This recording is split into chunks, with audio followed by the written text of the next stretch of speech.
Suspense.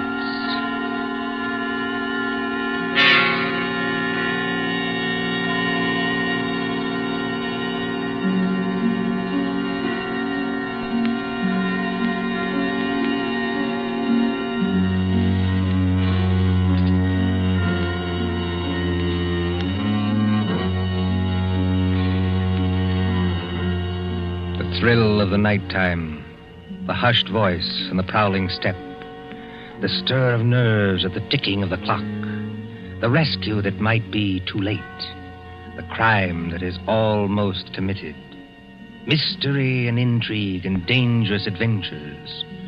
We invite you to enjoy stories that keep you in suspense.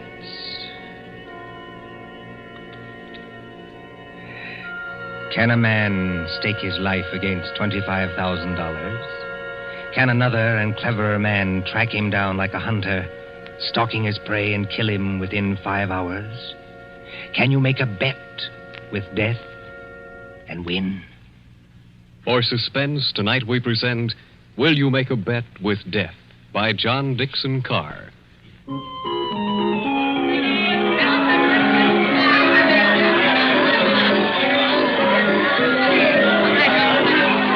Coney Island on a summer day. There's the beach, bright colored with bathing suits. There's the boardwalk, all straw hats and summer dresses. There's the Ferris wheel and the roller coasters. There is all humanity eating hot dogs and having a good time. And over there, beyond that souvenir shop, is the haunted mill. You get into a little boat. You float through a narrow tunnel into the dark while witches scream. But that fools nobody, does it? There couldn't be any real terror, could there? While the bands are playing and the crowd goes by and... Ladies and gentlemen, a unique attraction. It hurts me to see you stand there and miss this. Only 10 cents, 1 dime, the 10th part of $1 to go through the old haunted mill and get the thrill of your lives. An overstatement, if you ask me. 1 ticket, please. Did you say 1 ticket, lady? That's right, 1 ticket. What's the thrill? Beg pardon, lady? I said, what's the thrill? Lady, the gals who come here with their boyfriends don't have to ask that. 10 cents, please, this way and mind the gate. Thank you. Step right up, ladies and gentlemen. Get your ticket for the old haunted mill, where ghosts will walk and corpses... Give me some tickets. Hurry. Just a minute, young fella. I know you want to get into the old haunted mill, but there's plenty of time. How many tickets? I don't know. You better give me 10. 10 tickets. Do you hear that, ladies and gentlemen? Here's a young fella who likes the old haunted mill so much, he buys 10 tickets. Don't call everybody's attention. Listen, I've got a better idea. Whatever boat comes after mine, Yeah? I'll give you an extra $1 to send that boat through empty. Now, what's the matter, son? The cops ain't after you, are they? No. It's nothing like that. Will you do it? Well, money talks, young fella. Okay, go ahead.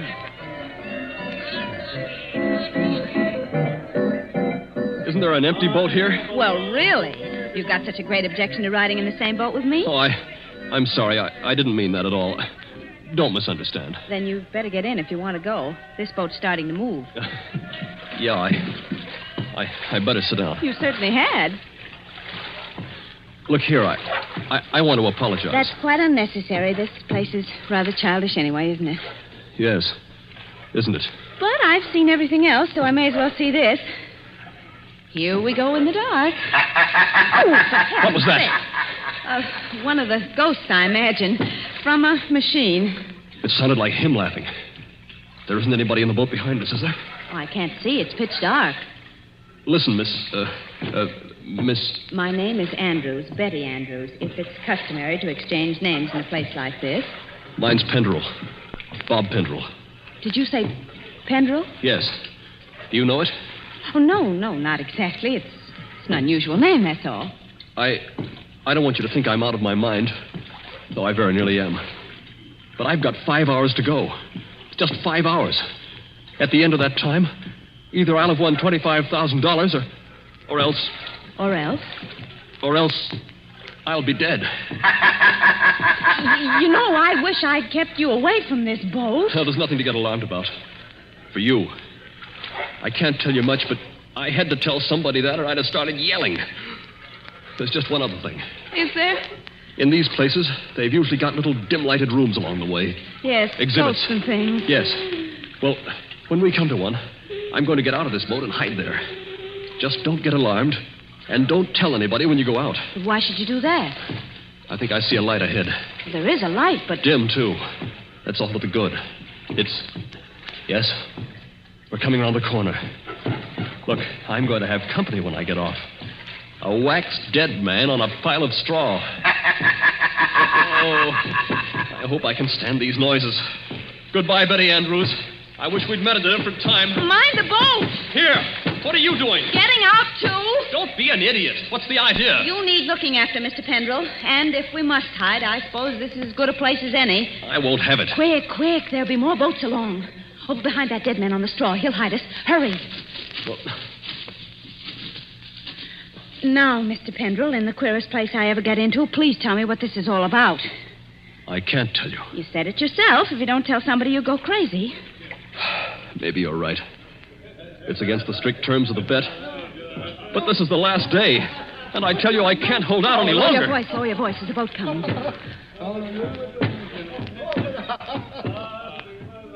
I wonder if you ever heard of my stepfather, John Destry. Yes? I imagine everybody has.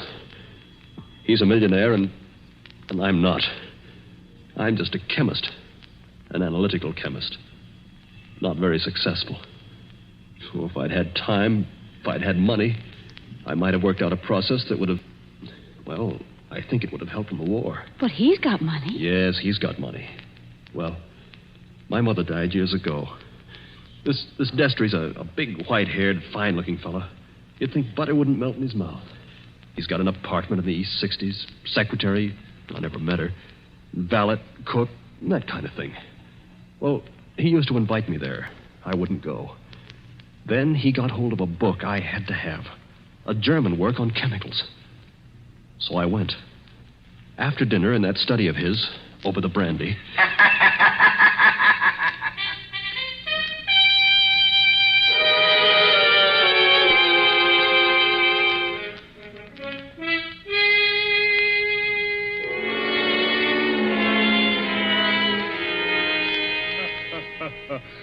Oh, my dear Robert, you're quite welcome to the book. Don't mention it. Oh, what do you think of this brandy, by the way? It's excellent, thanks. Yes, I thought you'd like it. And now that we're all relaxed, comfortable after dinner, tell me something. Yes, Mr. Destry? You hate me, don't you? Frankly, I do. And always have. Good. Then you'll be relieved to hear I've always felt the same about you. But tell me something else. Did you ever know me to break my word? No, I never did. I'll give you that. I asked you, Robert, because I want to make a little bet with you. That is, if you have the nerve, which I doubt.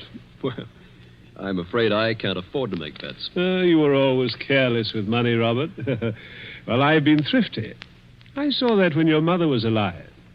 But you can afford to make this bet. Look here, in my desk. Well? $25,000, Robert. $25,000 in 5 $100 bills. And what would I have to bet against that? Your life. What? My life? There's the money in the drawer. Look at it. What wouldn't you give for that money? What wouldn't you give to have it for this precious work of yours that you're so fond of and that you've failed in miserably? So far I've failed, yes. Oh, I've had a fairly good life as lives go.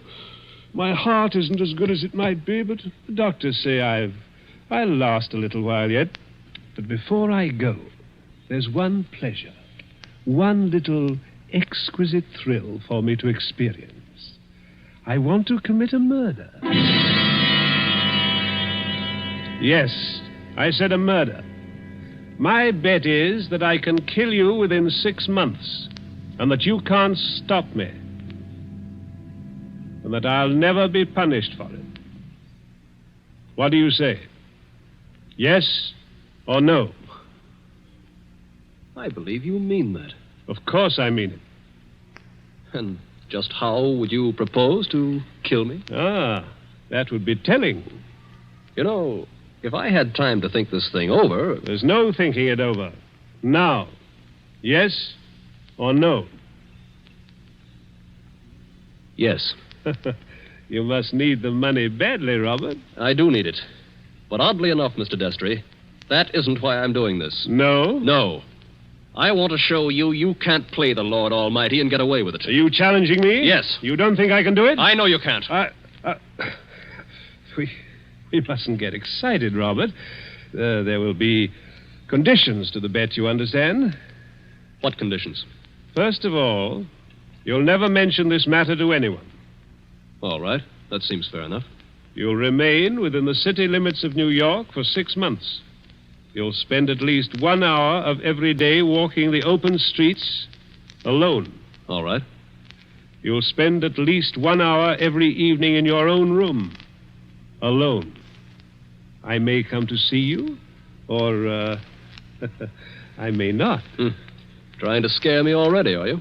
Finally, you'll write out a little note and give it to me. There's pen and paper on the desk in front of you. Write it now. Let's hear what I have to write before I do anything like that. You will write, I am a failure. You can't stop harping on that, can you? I am a failure, and this was the only way out. I wouldn't have done it otherwise. A suicide note? Yes. I intend to use it when I, operate. And if I won't write it? Ooh, then there's no bet. All right, I'll do it. It's now, let's see, 9 o'clock on the night of January the 10th. If you're alive and not in a madhouse... Does that go into the bargain, too? Yes. At 9 o'clock on the night of June 10th, given those conditions, you will receive $25,000. Can't you hear the dice rattle, Robert? You're playing with death now. I know it. Aren't you going to finish your brandy? No, thank you. Oh, then pour it back into the decanter. You heard me. Pour it back into the decanter. If you were as careful as I am, you wouldn't be where you are now. That's right. Always be thrifty. I can promise you, by the way, that you'll always be perfectly safe as long as you're in this apartment. But that's the only concession I make. I notice your hands are steady at the moment. I wonder what they'll be like a month from now.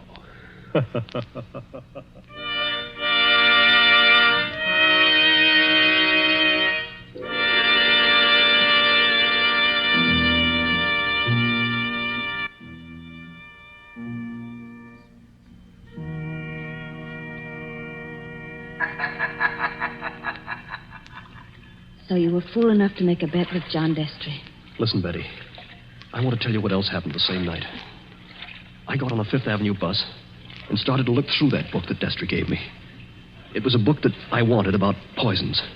Well, just as I opened it, I felt something sharp prick my fingers. I looked down, and my hands were covered with blood. He had sewn safety razor blades in a line down the inside edge of the cover. Oh, no. Yeah. A little white card fell out of the book, and I read it. It said, "See how easy it is to take you off guard? Those razor blades aren't poisoned, but they might have been. Take warning." Betty, that was 6 months ago. 6 months less 5 hours of careful, refined torture. And now, I've got only 5 hours to go. What's he done in the meantime? Nothing. Nothing. I don't understand. Nothing at all. That's the cleverness of it. He's left me waiting. Expecting something. Expecting it every hour of the day or night. Once at the laboratory where I work, I opened a box that I thought was from a chemical supply house. And a Mexican tarantula, one of those furry spiders about as big as your fist, ran out across my hand. It was a toy tarantula. He enclosed a card asking whether I didn't admire it. Bob, this can't go on. I used to think I didn't have a nerve in my body. I could hold the test tube at arm's length absolutely steady for minutes at a time. Now look at me. Don't, please, don't. But the waiting's almost over now. Walking the streets, wondering who's behind you. Sitting alone at night, listening for every step on the stair. He's got very little time left now, and he's got to do something. The question is, what's he going to do? Well, maybe he doesn't mean it. Maybe he's only doing it to scare you. And lose all that money? Oh, you don't know my stepfather. Listen. Huh? I don't hear anything. That's just it. There's no sound of running water. The boats have stopped. Then we're all by ourselves in here. All with him. Yes. Oh, Lord, how I wish I hadn't gotten you into this. Oh, I'm all right. Or at least I think I am. I thought I saw him in the crowd outside, but I couldn't be sure. I'm seeing him everywhere. Now, Bob, just a minute. Just tell me one more thing.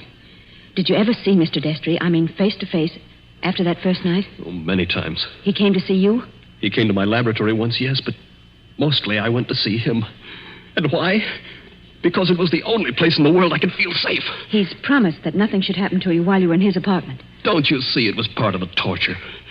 Night after night he'd invite me, and I'd go, right up until last night.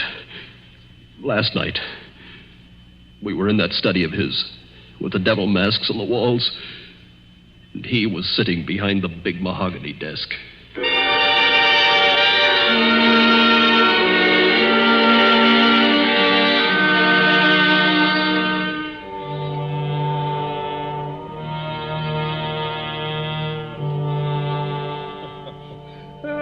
My dear Robert, I'm pleased and even touched to have you here on the last night before you, Why don't you say die and get it over with? Oh, well, let's not say die. No? The clergy contend that we never die. We only change. Now, let that be a consolation for you. Must you be going so early? There's that 1 hour at home rule to our bet, if you remember. I remember. You're keeping to the rule. Yes, and I mean to beat you at this if it's the last thing I ever do. The last thing I ever do. That's an unfortunate choice of phrase, Robert. My boy, you haven't a chance. Something's going to happen to you within the next 24 hours when you least expect it. Will you answer me one question? If I choose. Have you decided how you mean to kill me? I decided that 6 months ago. And you still think you can get away with it? It's a method which has never been known to fail. I give you my word of honor on that. Is it sudden? Yes, and no. Wouldn't you like to know what it is? Good night, Mr. Destry. I think I'd better be leaving. No, my dear boy, you mustn't go yet. Sit down. Pour yourself a glass of brandy. No, thanks. Then perhaps you wouldn't mind pouring me a little. My doctor allows brandy, though I'm forbidden spirits. I notice your hands are shaking quite a good deal. They weren't like that 6 months ago, were they? No. You were full of confidence then. Oh. And it grieves me to see you waste tobacco by lighting a cigarette and putting it out immediately. Oh, it's no use lying to you. But I'm going to beat you just the same. You wouldn't like to back out now? After what I've been through? You'd still have your life. I'll keep it, thanks. That's very unwise of you, Robert. Still, you must decide. Oh, I was expecting my secretary a little later to dictate some letters. But now, I think I'll leave her a message that I've gone to bed and turn in myself. Tomorrow is likely to prove an interesting day for both of us. Here's your hat, here's your briefcase, and let me wish you a fond, peaceful, and happy good night.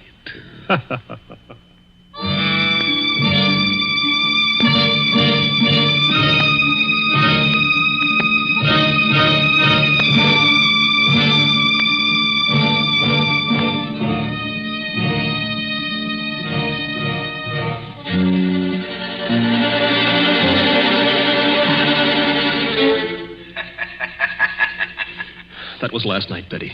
I said I had 5 hours to go. It's less than 4 hours now. If I can keep away from the old devil until 9 o'clock. I wish those boats would start running again. Why? Because it's almost as spooky in here as a real old mill. I know. Even that wax dummy on the straw. Any minute now. You're expecting to see him move? So am I. Now, don't stand up. It doesn't matter. If the boats aren't running, we can hear anybody who comes along. I hope so. Do you think Destry's got in? Bobby can't have got in. He can't even be here. Why not? Because Mr. Destry told me... Mr. Destry told you. I'm his secretary. You know, Betty Andrews, I'm sorry it was you who did this. Did what? You can't guess, can you? Oh, Bob, I didn't come here to trap you or spy on you. If that's what you're thinking, I swear I didn't. No. You only got me to tell you the whole story and lose my bet. I haven't heard a single word you said. Bob, please believe that. He didn't send you here, of course. No. And of course you never saw me at his apartment last night. No, I swear I didn't. I got there late. He'd gone to bed. I didn't even take off my hat or gloves before I left again. Don't you understand, Bob? I hate him, too. I want to see you beat him. You've got to beat him. You mean that? Look at me and see if I mean it. Betty, I almost believe you. You must believe me. And Anything else? we better hide behind that dead man. Hurry. Those boats have started up again. I wish I could tell you, Betty, what that means to me. Come on, hurry. Wait a minute, you two. What? Stay just where you are. Where's that voice coming from? Along the tunnel, I think. But it's not Destry's voice. No, it's a man standing up in a boat. He's coming around the corner. I can see him now. Hurry. The old haunted mill, eh? My golly, if this ain't some place to make a pinch, I never heard of one. What do you mean? Make a pinch? Just what I said. Your name, Robert Pendrell? Yes. Who are you and what do you want? Police headquarters. You're to come along with me. I want to see you over in New York. About what? I wouldn't know, lady, but it might be about the murder of John Destry. Oh, no. Did you say the murder of John Destry? That's right. Somebody poisoned him last night with mercury cyanide. I wouldn't have got you at all, maybe, if the barker outside there hadn't thought the cops were after you to start with. Betty, Yes, Bob? he's beaten me. He hasn't beaten you. Oh, yes, he has. And I know now the weapon Destry was going to use in killing me.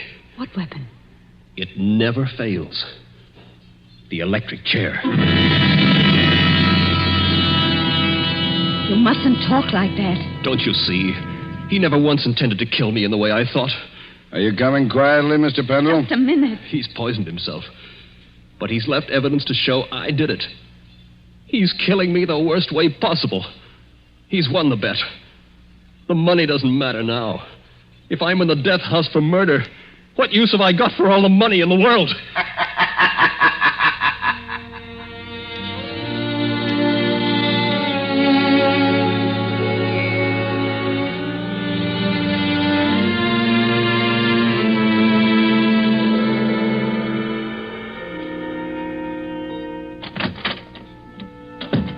Pendrell, let me introduce myself. My name's Mullen, Inspector Mullen. It's a pleasure to meet you, Inspector. It's a pleasure to be safe again. I've had you brought here to my office for a little quiet talk. You're in a jam, son, and I want you to realize how bad it is. You think I don't realize it? John Destry was poisoned with mercury cyanide administered in a glass of brandy. And only my fingerprints were on the glass besides his own. I can guess. Mr. Destry's body was found this morning lying behind the desk in the study. There was an empty glass with traces of brandy and cyanide. Now, we haven't had the full autopsy report, but the smell of that stuff is pretty distinctive. They tell me you're a chemist, Mr. Pendrell. That's right. The boys find that 8 grains of mercury cyanide are missing from your laboratory. Where he visited me a month ago. And in your briefcase, which you took away from his apartment last night... He handed it to me. I remember. We found over $1,000 in cash. Now, take a look at this note. Did you ever see it before? Well, yes. I wrote it. You admit that? Yes. It says, I was a failure, and this was the only way out. I wouldn't have done it otherwise. Where did you find it? Torn up in little bits. You started to write a confession, and then you couldn't face the consequences. But you shouldn't have left the pieces behind. You're infinite, my boy. Unless... Unless what? Now, if you'd like to confess here and now, and maybe we did a little deal about second-degree murder, Oh, why... Inspector, why bother to string me along? What do you mean, string you along? There's no second-degree murder on a poison charge. It's the death house or nothing. He saw to that. It's too bad you had to go and kill him, son. Didn't you know he had an aneurysm? A what? Fatal heart disease. He said that he had heart trouble, but... Heart trouble. His doctor says he couldn't have lived 8 or 10 months anyway. And you might have got something in the will. So that's why he did it. Did what? Killed himself.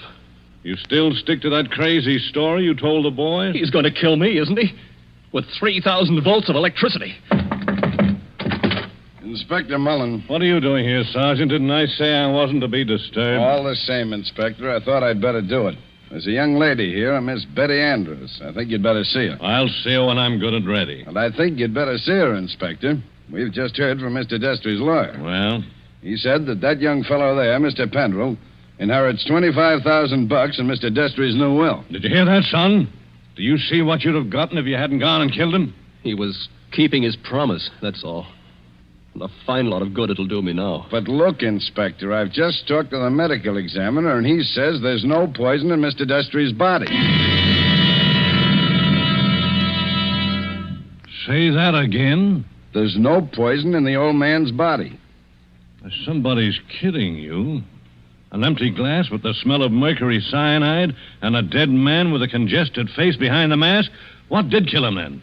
Well, if you'd like to listen to Miss Andrews, Inspector, she's right here now. I think you'd better listen, Inspector. I've been trying to tell you all afternoon. Go ahead, Miss Andrews. I've been over and over it. But until they got the medical report, nobody would listen. Can you tell us what killed John Destry? Yes. Poison killed him. But the sergeant's just been saying there was no poison in the body. Inspector, will you listen? I was at Mr. Destry's apartment late last night. Well, so what? You didn't kill him, did you? The servant said he'd gone to bed. So I looked into the study to see if there were any instructions. Was Mr. Destry dead then? I don't know. I couldn't see his body because it was hidden behind the desk.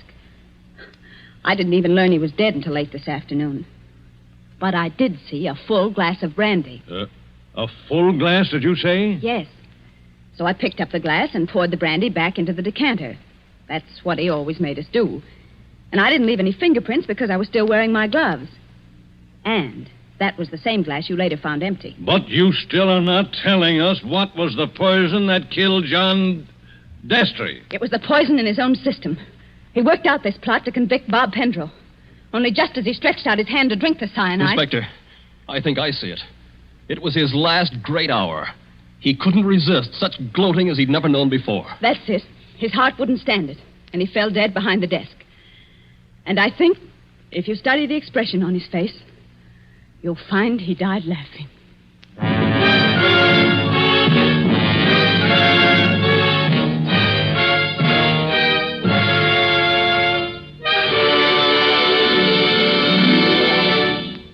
And so ends Will You Make a Bet with Death? Tonight's story of Suspense. The part of Bob Pendrell was played by Michael Fitzmaurice. Betty was played by Leslie Woods. John Destry was played by Nicholas Joy. And in supporting roles were Ted DeCorsia and Charles Slattery. Again next Tuesday at 9:30 p.m. Eastern Wartime. A story dedicated to the thrill of the nighttime, the hushed voice, and the prowling step. Another adventure in Suspense. William Spear, the producer, Mark Slobe, the director, in the absence of John Dietz, and John Dixon Carr, the author, are collaborators on Suspense.